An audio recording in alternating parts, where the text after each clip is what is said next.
ஆலயா cotton trending வேட்டிகள் ஷர்ட்டுகள்.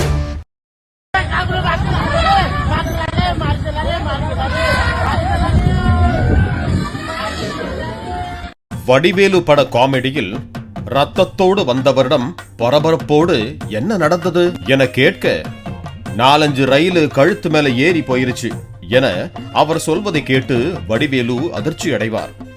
என்ன அவனுக்கு கழுத்துல ரத்தமா இருக்கு? தண்டவாளத்துல தலை வச்சு படுத்திருந்தேன் தம்பி. ஒரு 4-5 ரயில் கழுத்து மேல ஏறி போயிருக்கு. ரயிலா? ஆமா, ஆளு படுத்துக்க கூட தெரியாம வண்டி ஓட்டிட்டு போறாங்க. இவங்களெல்லாம் என்னன்னு சொல்றது? அதே போல காட்டுக்குள் யானை ஒருவரை மிதிப்பதும் பின்னர் அந்த நபர் ஏதோ மசாஜ் செய்தது போல கேஷுவலாக நடந்து செல்வது போன்ற வீடியோ சமூக வலைதள பக்கத்தில் வைரலாக பரவி வருகிறது. இதனை பார்த்த பலரும் அது எப்படி திமிங்கலாம், யானை மிதிச்சும் எதுவும் ஆகாதது போல நடக்க முடியுது என கேள்வி எழுப்பி இப்படியெல்லாம் நடக்குமா, இது AI வீடியோவா கூட இருக்கலாம் என கமெண்ட் செய்து வருகிறார்கள்.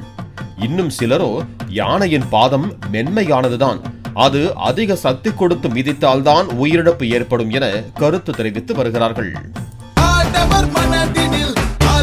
ஆலயா காட்டன் ட்ரெண்டிங் வேட்டிகள் ஷர்ட்டுகள். பிளே ஸ்டோர் மற்றும் ஆப் ஸ்டோரில் இருந்து பாலிமர் செயலியை QR கோடு மூலம் பதிவிறக்கம் செய்யுங்கள். செய்திகளை உடனுக்குடன் பெறுங்கள்.